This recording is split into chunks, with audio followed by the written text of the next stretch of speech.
আসসালামু আলাইকুম। লেবু বাগানে চলে আসলাম। এখান থেকে কিছু লেবু তোলা হইছে। আলহামদুলিল্লাহ ভালোই বিক্রি করা হবে। তারপরে একটু ঘুরে, ঘুরে দেখাচ্ছে আবার রোজার মাসে আসলে সব জিনিসের দাম বাড়িয়ে দেয়। যারা ব্যবসা করে আসলে রোজার মাসে দাম বাড়িয়ে দেওয়া উচিত না। সবাই রোজা থাকে।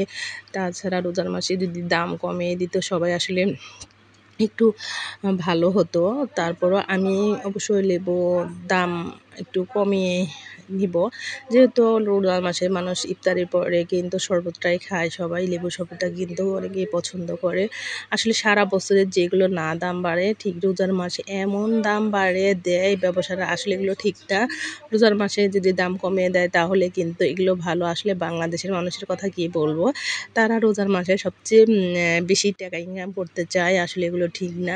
আর রোজা থেকে মানুষের সারাদিন কিন্তু ক্লান্ত থাকে। আর দেখেন এই রোজার মাসে দেখেন লেবুর কতটা দাম বেশি, কত টাকা দিয়ে লেবুগুলো কেজি হিসাবে কিনে নেয়। আসলে এগুলো আসলে ঠিক না। একটু কম দামে বিক্রি করলে ভালো। তারপর সারা বছরে যা বিক্রি করা হচ্ছে আলহামদুলিল্লাহ রোজার মাসে একটু ভালোই বিক্রি করা হবে। তারপরে আমি একটু কম দামে নিচ্ছি। আমি এত দাম নেব না। যেহেতু কম আমি চাই যে রোজার মাসে একটু ছাড় দেওয়ার চেষ্টা করি। তারপর আমি তো পাইকারি দামে বিক্রি করি। আমার তো একটু কমই হয়। যারা খুচরা বিক্রি করে তারা একটু বেশি নেয়। এই যে দেখেন ইনশাআল্লাহ আলহামদুলিল্লাহ আমার এদিকে যা আছে তাই পাবো। আর আশেপাশে কিছু মানুষ আছে লেবু নিয়ে খায় রোজার মাসে, শরবত বানিয়ে খায়। খাক, সমস্যা নেই, আলহামদুলিল্লাহ খাক। আর কয়টাই আর নিয়ে খাবে। আমি ওগুলো অতটা আফসোস করি না। আমার রেজেকে যা আছে তাই পাবো। রেজেকের বেশি তো আর পাবো না।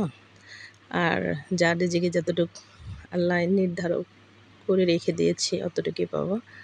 আচ্ছা, ভালো থাকেন। একটু আসলাম লেবু বাগানটা একটু ঘুরে ঘুরে দেখালাম। লেবু তোলা হয়েছে।